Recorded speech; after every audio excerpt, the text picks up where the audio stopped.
as we know, it is a topic that a lot of women are preoccupied by.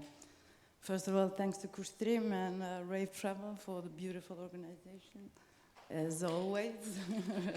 A big up. And often we would discuss especially this topic about sexual harassment. A lot of topics, but this one was like always one of the top of topics. So as you know, okay, I'm here because I have a problem with memory.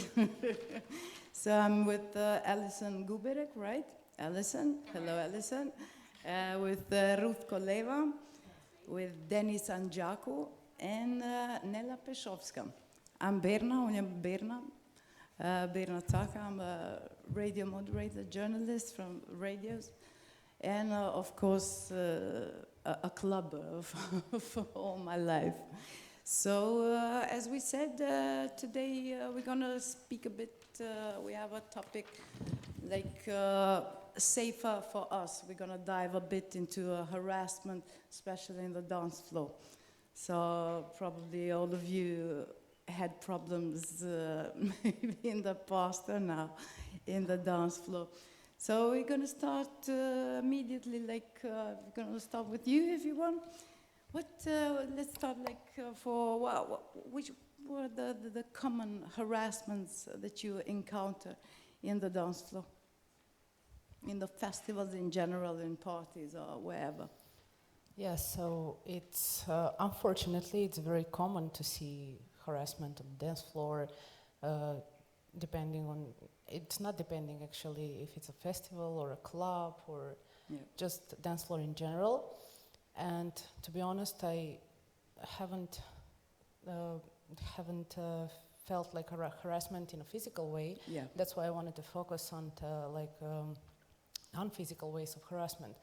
For example, I don't know, I've witnessed a lot of times types of harassment where people are like trying to convince you or something like that. So that's actually what I will be more focusing on, because directly I haven't witnessed physical harassment.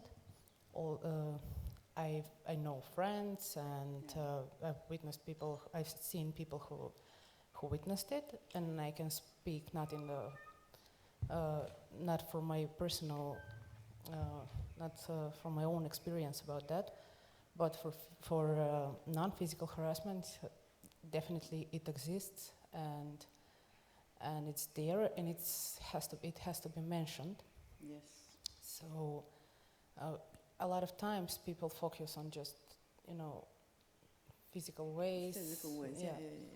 But there is also the other side, that it's also not acceptable. Yeah, true. This time we're speaking about women in general, but it doesn't mean that it happens only to the girls or women. It happens to the boys too, But all right, this time we're gonna point on the patriarchy in general. Why do you think is the problem? Well, how do you see this problem in general? What was your name? Sorry, Alison. Yeah. I mean, I think harassment occurs, when there's a lack of empathy combined with a sense of entitlement, that men think that they have the rights to a woman's body. It's societal by law. It's something that is really systemic, and it's a cultural thing, and it's something very difficult to sort of eradicate. It's something we really need to start educating on, and I think that that's really the only way. The society is so focused on that still, a woman's body being sexualized. You see, when you even Google a dancer, right, online, of course, there's so many women that come up before even a man comes. So I think that this idea of a woman's body being sexualized, and it's sort of just part of it. You go to a nightclub and somehow you are already seen in that kind of provocative way just by being there and being dressed in a way that you feel is appropriate for that environment. But it's unfortunate that other people see that in a different way. Yeah, it's difficult. Yeah, true. And what do you think? It doesn't happen only in the small places, like people have prejudice, like for example, Pristina, it's a small place, and stuff like that can happen, but it happens everywhere. Of course. I think I've been to many, many countries in the world. I've been on many dance floors, over the last 2 decades, and I've seen it in its, at its worst and also at its best. There are some places where I feel a lot safer. I believe that it is also the intention of the person who's going out. Yeah. If somebody is really going for the music, it's not really on their mind so much to be, in this sort of social, looking for maybe somebody to hook up with or looking for somebody in that way. So it really depends on the intention of why you're going out. And some parties, I live in Berlin, and Berlin is a place where, of course, it's culturally different. The scene began from something different. It was not just to socialize and to meet people. It was coming from a different place, that place of, when Berlin was divided and everything came back together, and it was really this uprising, this rebellion. So it's already a different place, and it's a different reason to go out. True. So I have seen it in other places where just culturally,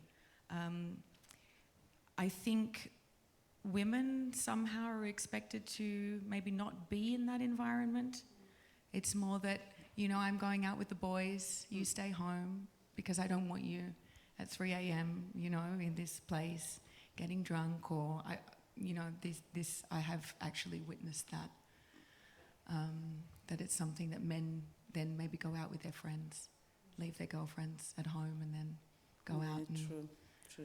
see what's going on. It's interesting because it's not even changing, because I don't know what generations we are probably, but I'm starting from myself. For example, I go out more than 20 years in the clubs and stuff like that, but it happened then, and it's continuing, it's not changing anything. Why it's not changing? Do you have any kind of idea? We can continue. Ruth. Yeah, Oh, Ruth, sorry. Oh my God, my microphone is super loud.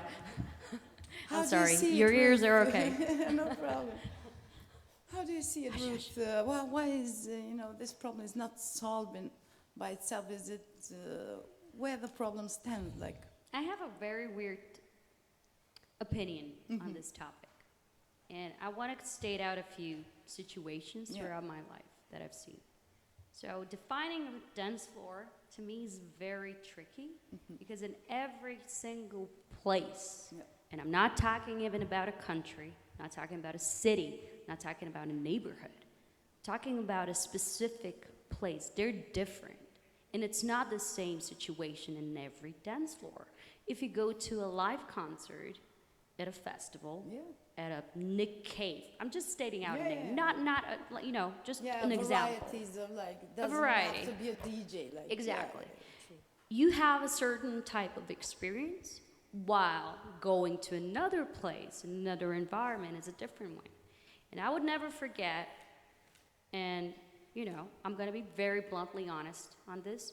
I was 17, pretending to be 22 in LA. Everybody has done that. And I went on a party in, I think it was Venice Beach. And at that time, that's in 2007, the song that had come out was Superman That Ho by Soulja Boy. It was very famous. And I'm originally from Bulgaria, so I'm like a regional woman, girl, whatever. I consider myself still girl, but I don't know. What are the limits? Where is the limit? So I went to this party, and before that I was clubbing in my homeland, again, pretending to be over 18. Mostly I'm like hip-hop, techno, whatever, drum and bass parties. I've never had problems. No. I don't know, maybe I wasn't attractive, but I didn't have any problems with the guys. And at that party in LA, I saw the most brutal thing ever, like women, but it wasn't not consensual. It was kind of a cultural thing. They were like, I don't know, doing this dance that was almost like having sex with clothes. And this shocked me down to my bones. I was like, I've never seen anything like this before. So I wouldn't really generalize like harassment on the dance floor and in every single type of way. And we need to kind of draw a line or maybe create some sort of environment. It's more of an environmental per case issue to me rather than a general problem. And it's really difficult for me to define where exactly that is. Because patriarchy, okay, I would agree does exist, but it doesn't exist that much to me personally anymore. True. And as a festival organizer, as a venue owner, and as a clubbing going out person and an artist on top of that, I cannot say I've had that experience. I don't have that experience. What happened to me some time ago, and and sorry if I have to translate it in this way, but I'm also, again, gonna be very honest. I was at a festival, a major festival here in the region, and I was watching an act, and then I suddenly felt someone grabbing me from behind, and I thought it was my friend, joking. I was like, and then I saw this very young boy, who's maybe, I'm 32, I think he was 18, and when he saw my face, he was extremely scared. He was like, I'm sorry. And I think he honestly mistaken me for his girl or something. Yeah. And I was like, I slapped his head. I was like, what the fuck are you doing? But, you know, I'm not mad about that. You know, it happened. You could call that harassment if you want to, but to me, I didn't feel harassed. No. I think he was wrong. I think he made an honest mistake. And I'm stating these situations out because to me, this topic shouldn't be just generalizing. You know, I honestly believe this. And I think we should address an issue that happens in a certain type of environment. But we should also address our own contribution to the situation. True. Because what I witnessed when I was 17 wasn't harassment. It wasn't unconsensual. And I'm sorry, I don't know if someone doesn't agree with me. We're having a discussion, but I totally agree with I do feel that there's this back and forth thing that needs to be more discussed rather than men are bad, this is bad, or something. And I'm not saying we're doing this. I'm saying that we should talk about how we contribute to this. Okay. But I think it's also about personal boundaries then, you know, and what you are okay with and what you're not okay with. True. I totally agree with that.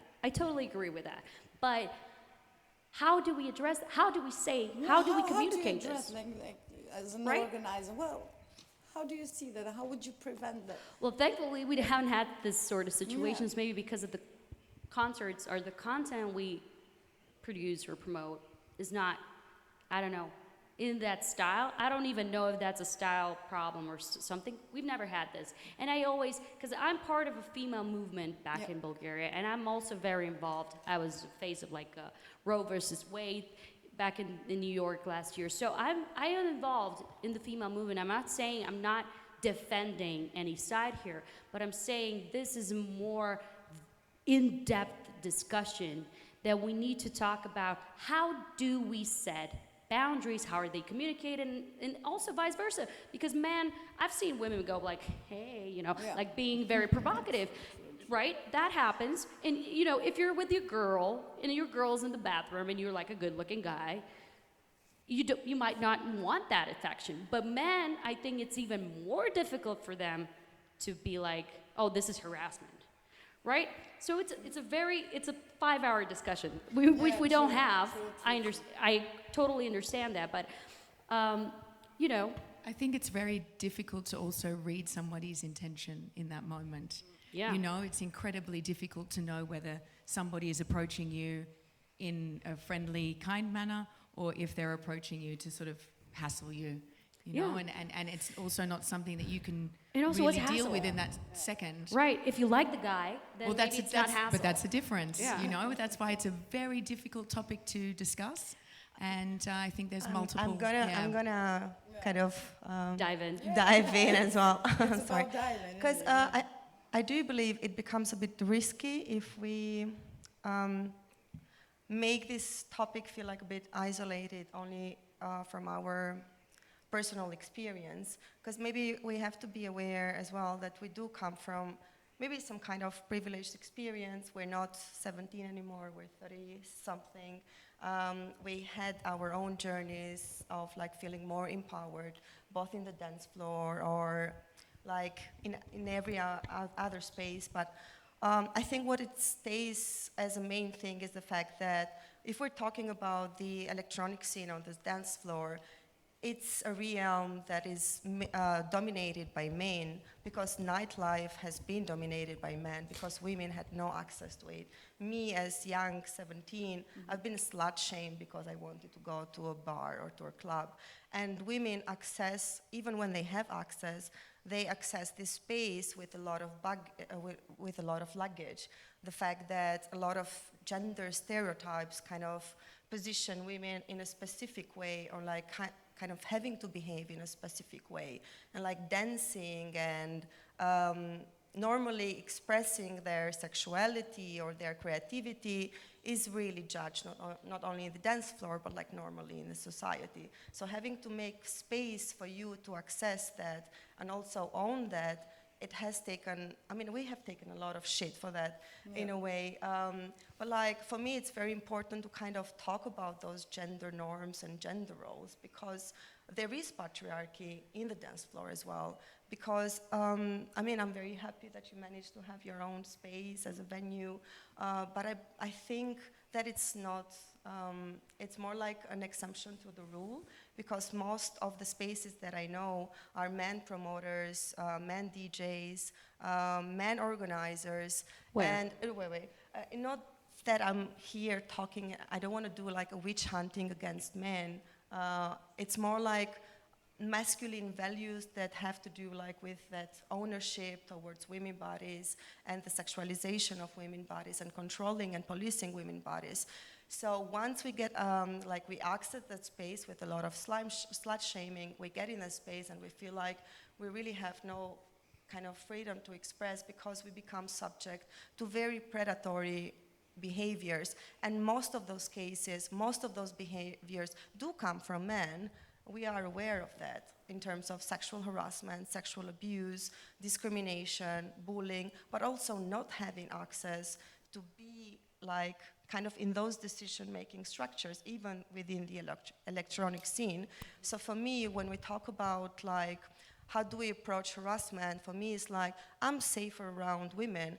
Like, let's make these spaces more accessible to more women, and not just women dancers, but women promoters, women owning their own venues, because in that way, they also bring their own perception and their shared traumas and their shared experiences of discrimination and sexual abuse, both in the dance floor or outside the dance floor. So that maybe gives us a space or like a platform as both women and men. I would be happy if we had men in the panel, because men are part of the problem and should be part of the solution as well. So it would have been amazing if we had men to talk here about this discussion. So like your contribution from the audience is definitely very welcomed.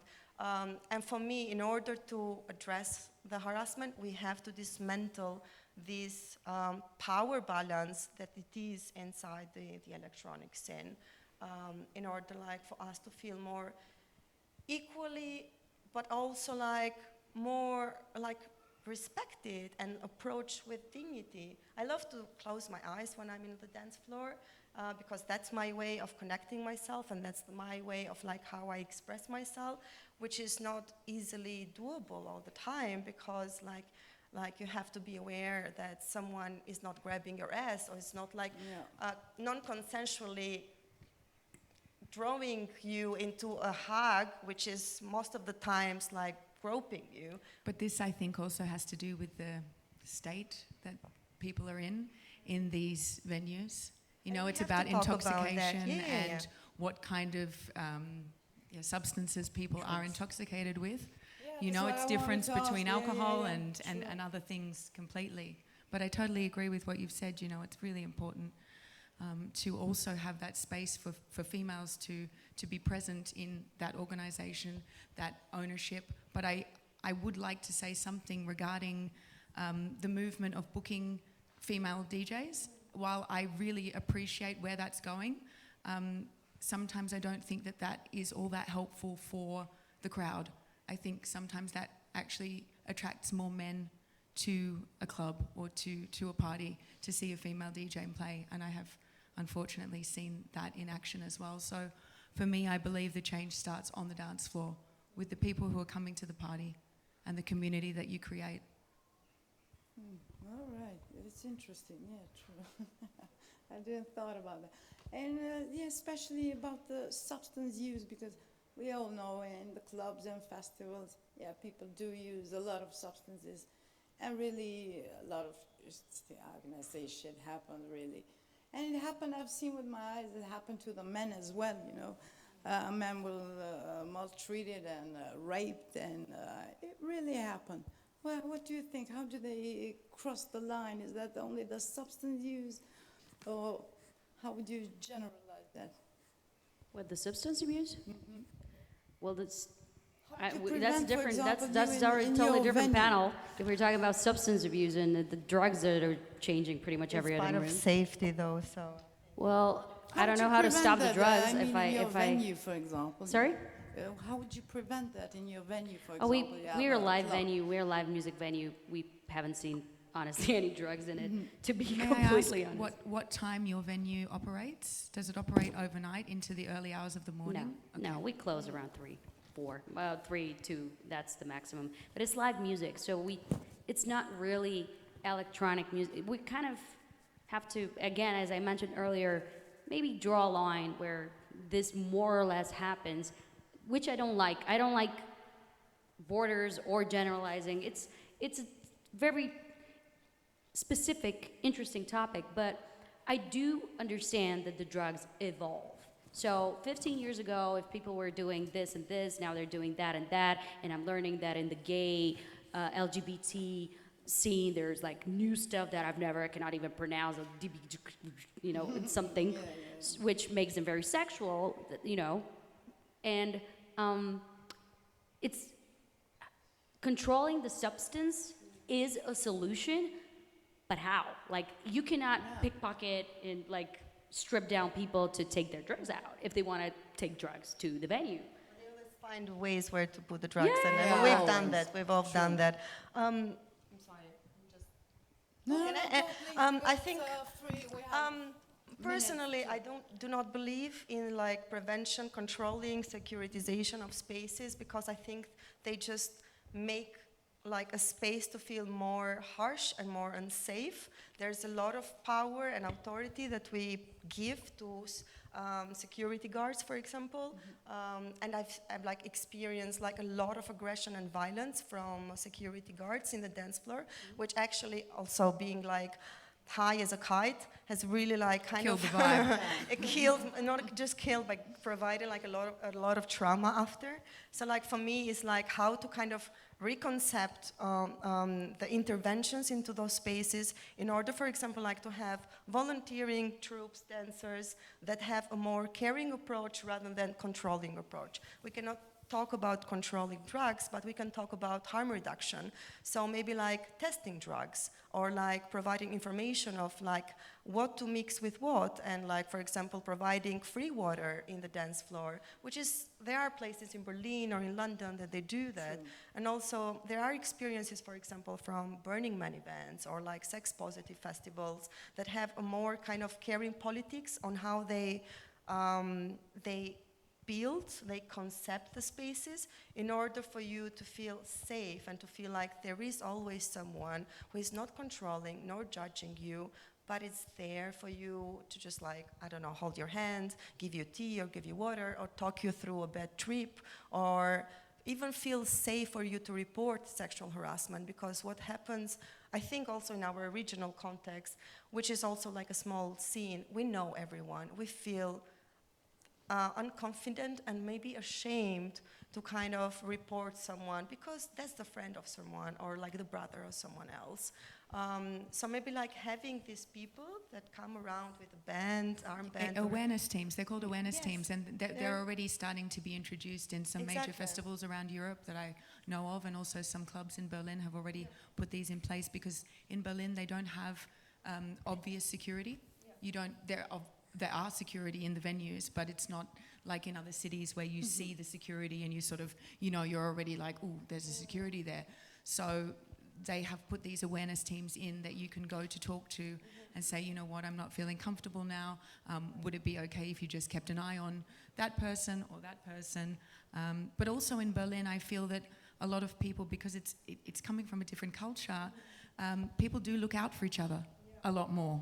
People are a lot more caring and kind, and when they see somebody that's maybe not okay, you see people going there to try to help them, to buy them a water or to sit with them, and I really love that about Berlin. Yeah, true. But it happens even vice versa, I've seen with my eyes, guys or girls putting drugs in the women's drinks, for example, A lot of things that happen. I don't know. Yeah, I remember the anybody nail encountered polish that. thing that they were doing. Sorry? With the nail polish. Yeah, true. Yeah. Kind of No, like I mean, it is in a way something towards finding safer environment on the dance floor. I totally agree on finding solutions rather than just pointing out like the patriarchy or something like who's to blame. Because I can talk about harassment in the LGBT crowd. Like that's a big thing. And, their complaints are not heard. Oh, they're gay, leave them. Right? Yeah. I guess that's also something, that's another topic altogether. Exactly. And we can't really speak about that as heterosexual women or... Exactly. So it's just about finding solutions more than addressing, that's a problem. Of course, there is a problem. We already established that, I guess. But finding solutions in what you just said, which I think is incredible, and that should be more adapted.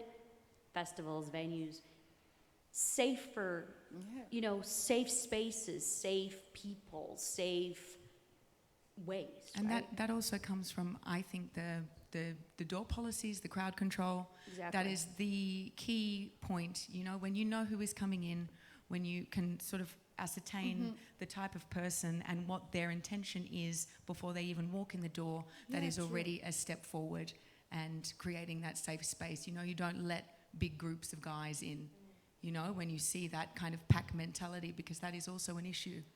I have seen it many, many times where women have been happy alone on the dance floor, just enjoying themselves, and then, all of a sudden they turn around and there's 5 or 6 guys just there together, and it's very intimidating. I've felt it myself, and I've seen it. And when I do see that, I always try to do something to bring that woman closer to me and say, hey, come dance with me. And, it's almost like safety in numbers. The more sort of feminine energy that you can bring together, the more intimidated those particular types of men get. And I think that that's also something that helps. Yeah, true. Really, this is that solution. That's why I'm interested in how we could find a solution. Anybody, club owners, festival owners, how would be the best way to find? It is hard, of course, because you can't control that. But what would be the best solution for you, for example? Well, first of all, it depends. You cannot put everything in one box. For example, let's say this is where you cross borders, because as an individual, what is okay for me is not okay for other person. So you cannot generalize that. But I want to continue on the topic about drugs and everything just for a little bit. For example, at our festival, we have always big boards and everything with which drugs you should mix, which drugs you should not mix, which drugs will do what, how should you feel after taking these drugs and that drugs. Also, we have like a psychiatrist that will help you at any time.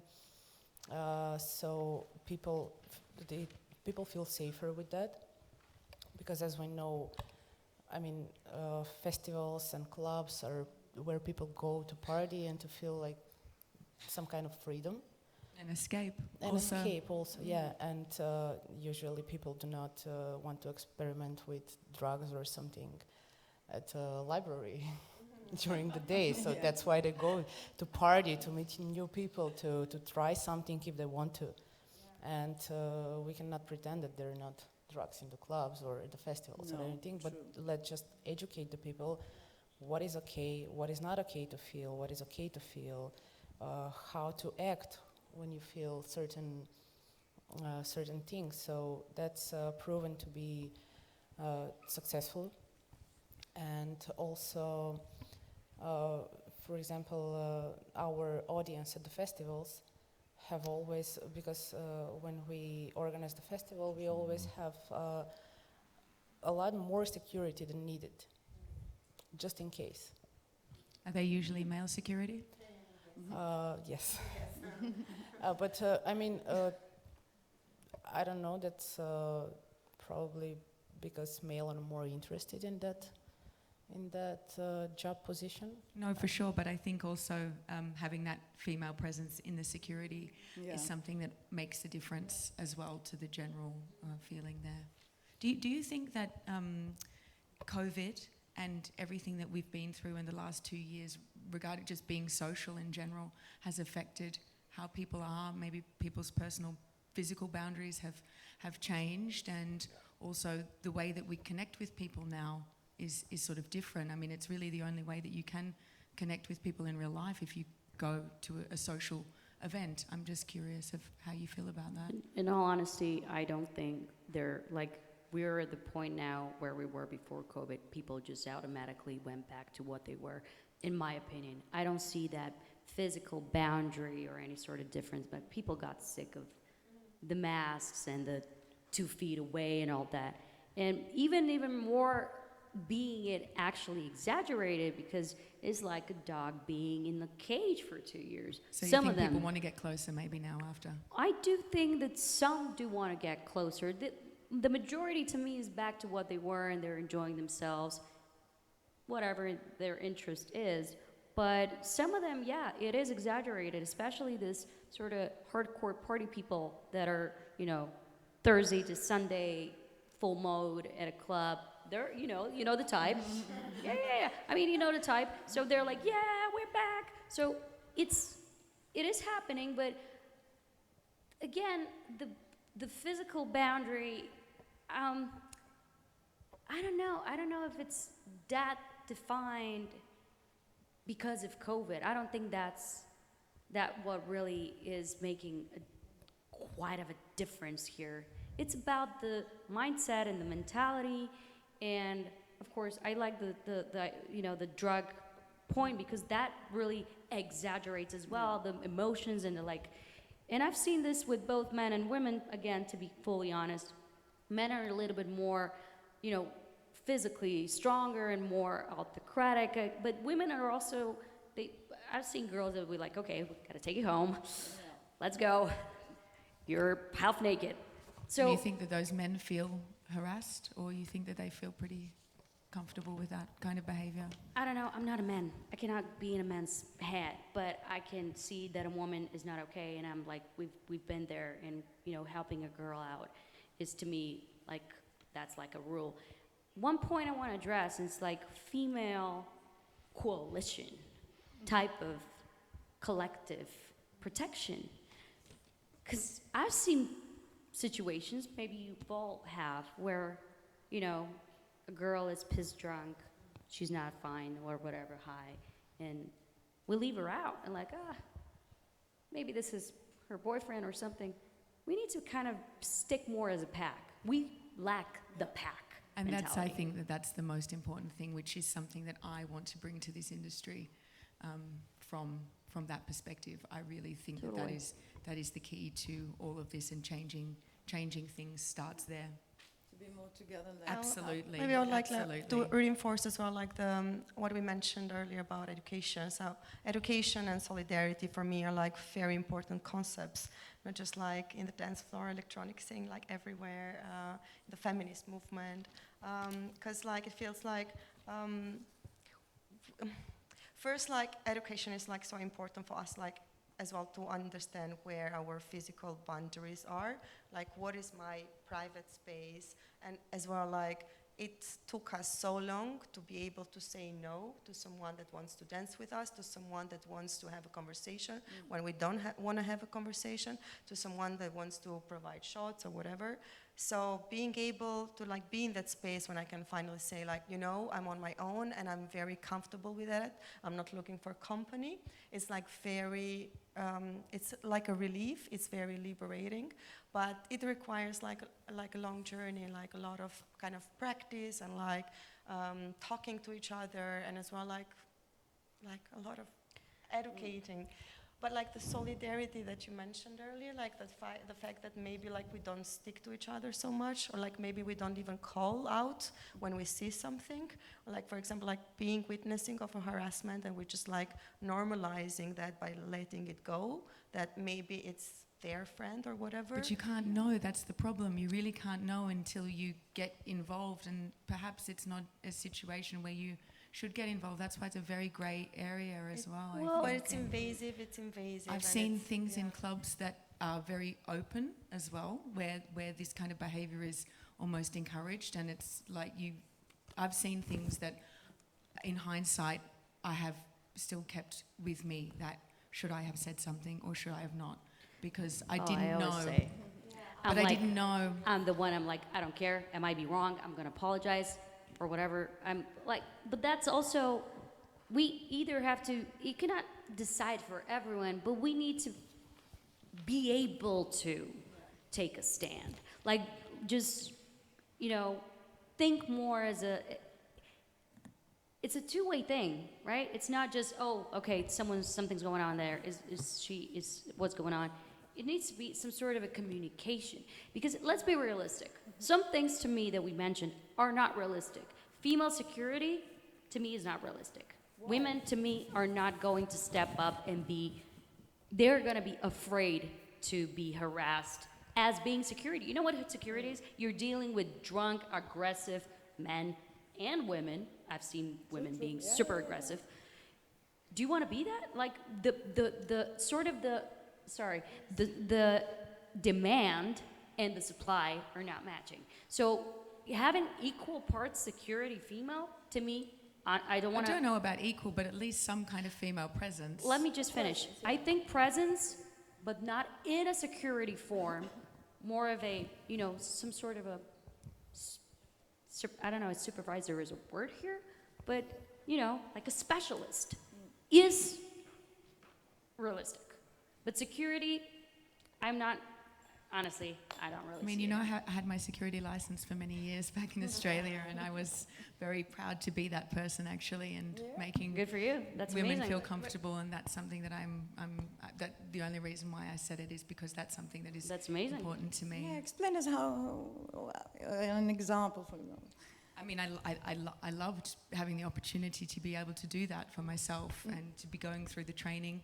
You know, you got to learn self-defense and all of these kind of things. Did you practice it? Yeah. I mean, I had a couple of incidents where I was always working alongside, you know, a male team, like big bouncers. Yeah. But I was able to, you know, hold my own. And in these situations, I was never in a situation where I needed to physically, you know, Altercate, yeah. Exactly. But I felt really confident, and I really feel proud about going through that and having that position. So it's something that can happen, right? Absolutely. And I just think that it's when not something we can't do yet. No, when you do see a female, and I know female security that do work at festivals where I'm from in Australia as well, and it's just a nice vibe. You know, it's nice to see somebody that you sort of say, hey, you know, you got me on another level somehow. Yeah. And also it's so important to like finally question gender roles, because That's it. most of the harassment that we're taking comes because of that, of the gender stereotypes, and like all these kind of constructions around gender, and like women bodies being vulnerable and like easy to grab and harass. I mean, I do not say that it's like a binary problem, men or women. It's about like the values that are embedded by this kind of very highly patriarchal culture that is supported by both men and women. But I think like it's in a way our responsibility as well, not only as women, but like as panelists here, as like active citizens, or whatever we do in life, that we start like questioning those kind of concepts in order like to be able to find a solution that is like more comfortable and safer and more egalitarian. Otherwise, we just get stuck in the same situation over and over again. Yeah. Nothing ever changes, right? So you've mentioned before even the movements you're involved to, right? Me? Yeah. Were you? Or no? Yeah. But we all know like the famous movement like Me Too that was. Mine is more and domestic it violence. really- It's not. Sorry? Mine is more into the domestic violence, which I personally think is a bigger problem. But Yeah, true. But I mean, in general speaking, because we've heard a lot of rapes going on and sexual harassment in general. But did it make women like open their eyes a bit more, these movements, and get together a bit more? it did, but it also. I'm sorry. Yeah. Again, I'm gonna be the negative one in the group, but to No me, problem. the We Me need Too one. movement It's created. not fair against the men, is it? Really, No, no, not no. every man is. No, I'm not gonna say that. What the Me Too movement created in the States, where I'm based, I can fairly say, from my perspective, that yes, it addressed a big issue, especially in a particular industry. But at one point, it got it to the state where, you know, it devalued real rape victims, and to me, that's like, it kind of kills me inside, because there were people coming out of, oh, I got pat on the whatever, and I don't discredit that. To you, an experience, personal experience. When we're not talking about my perception or your perception, we are talking about the general public. And now, me coming out and saying, hey, I was raped at that age, whatever, brutally, whatever. People see it as, oh, another one, another Me Too, right? And that, it really kills me inside to be able even to speak about it, because personal experience is personal experience. But the general public's perception, especially in the polarized world and social media frenzy that we live in now, created a weird environment. Yeah, true. Yes, because I don't think it devalues the experience, like this is my personal opinion. I think it just creates as a platform for other experience to be legitimized as well and not to be normalized. Because we mentioned earlier, like even like a pet, like even like you coming to talking to me like in a space where I don't want to talk to you, it's invasive and it's non-consensual. I do want to compare it with rape, but on the other side, I don't want to get stuck in the mentality when I have to compete amongst different experience and traumas. Every trauma or every experience has its own weight and its own place, and like I have to kind of legitimize and like make valuable everyone's experiences. Otherwise, like I feel like it's not my right or my agency to decide whose traumas is more important to deal with. I find it like very risky to get in that narrative when we have to compare like women's experiences, because all experiences are valuable, so we have to treat them as equally. I agree, but I'm talking about the general public here. Not about But like- we. You mean like a We bandwagon create thing, the kind general of just public, people. like the general narrative, like. Well, you're seeing what's going on in the world and the like how the whole topic is evolving. So, I don't know. I don't want to comment in a negative way about the Me Too movement. I just want to say that I've seen people just get their experience in a way devalued because of the Hollywood. Yeah. Yeah, I'm sorry. Did you want to Yeah, say I something? want Yeah. to add that about the Me Too movement. I feel like it was centralized only about the women, and it brought men to be not comfortable to share their experience. So I don't know actually if it's trend or movement or something, the no means no thing, where I have a lot of male friends, and we all know that there is a thing that it's way more easier for women to hit on men, way more easier to approach them, to blah, blah, blah. And women took that for granted, honestly, yeah. But at least in my, I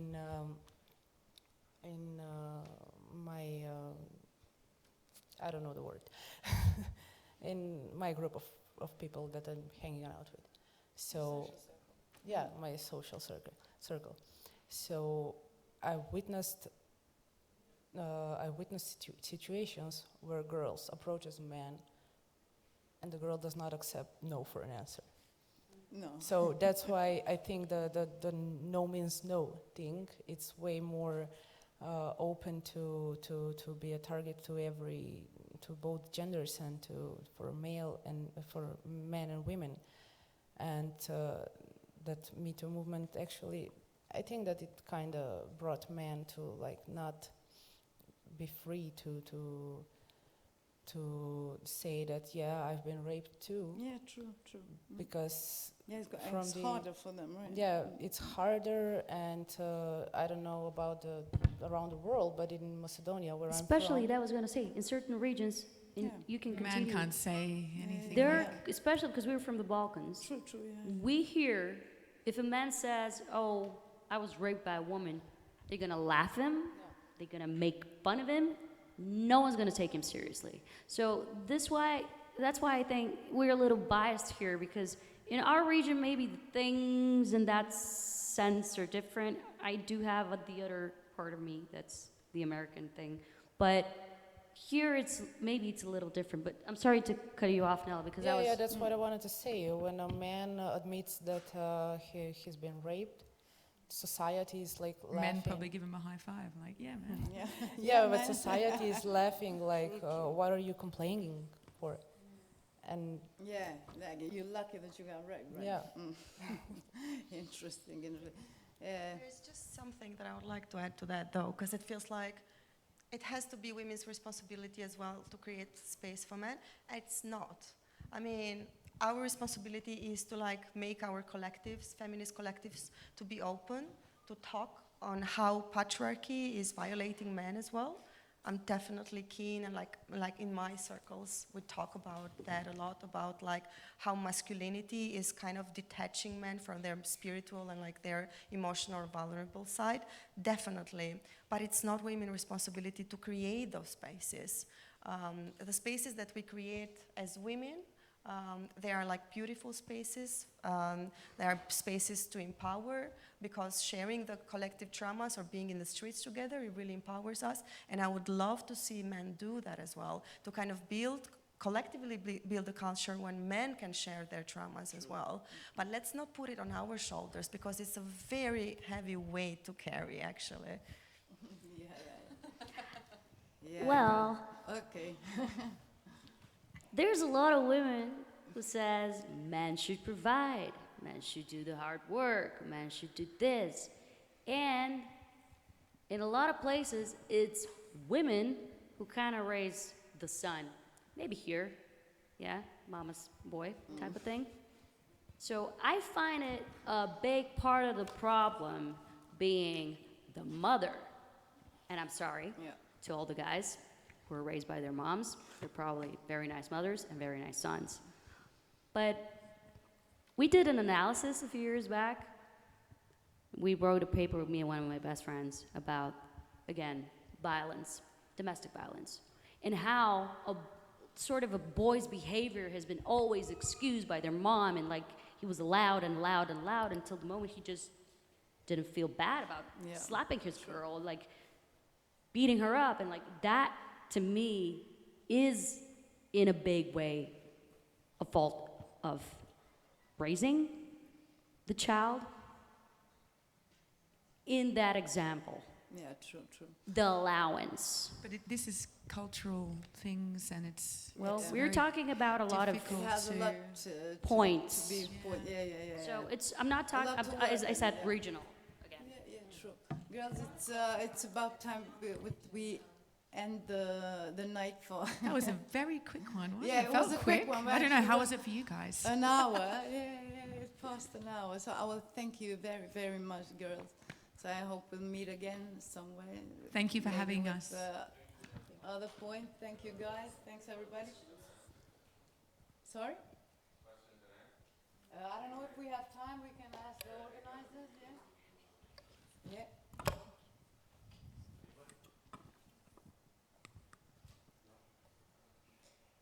Yeah, just a minute. Yeah, she'll, Sorry.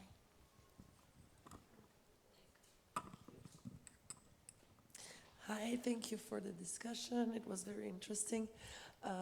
My point of view is very close to you, second person from, yes. I think from the mother thing and everything, it's very true. I think also as women, we all know that, I mean, sorry for the guys in the room, but we are smarter than men. And to some point, being a good feminist is being smarter than men. And I don't think it's needed to like to go with anger, rage, and like it's, how you say inat, yeah, like anger, yeah, Stubbornness. like, exactly. This is men's behavior, and the way. This harassment conference was brought, I was really curious to hear about it, because I think we are in a time that everyone is constantly putting fault on men, putting fault on men, putting fault on men, and we are making men without balls. And we are losing the essence of what is a man, what is a woman. We are spices. We should take our roles like they are, and harassment can be stopped and can be controlled by your will to say no. And I was clubbing in Paris last weekend. Everywhere you had the no means no. And if you're not sure, is it a no or is not quite, it's no. And this is the only right thing that could be brought everywhere. You can do prevention, everything you want. If this sentence is not understood, you can be as feminist, as masculist, as everything you want, the word will not be understood. And I think it's really important that everyone in every culture and in everywhere in this planet understand no means no for whatever topic, not only on harassment. Can I Yes, say only one thing, please? Me personally, I have no issues with men without balls. I have more issues with men that understand that their only way to communicate is aggression and violence. So that's my issue. So I would love for men and women to get out of their gender stereotypization of women being delicate, kind, and like respectful and everything, and men having to provide and have to be strong and have to have balls. Sometimes like it really helps to get out of those concepts, because I think then it's impossible to move on with the conversation about equality. I just on this, you cannot on one point be dressed like super cleavage, super short skirt, and being provocative, because this is a dress code that comes from I love force. to dress like a slut, like Sluts, that's my you know, sexual like in expression. bordel, it was like this. You would go to bordel to see a half-naked woman. So if the bordel came in the street, then okay, I understand. Everyone should have the right to dress as he wants, and shouldn't. I'm just saying it also goes with the behavior. You can dress like this if then you behave like on your Instagram, on your social media, you go like with your boobs out and your lips out, it's not working. And then you cannot complain that a guy harassed you. Let's not do victim blaming here. Let's not do victim blaming here, because it's very dangerous. Yeah, let's just finish with no means no without any explanation. Yeah, yeah, I think this From a is male's perspective. this is the. We'll finish on that just to clarify to everybody.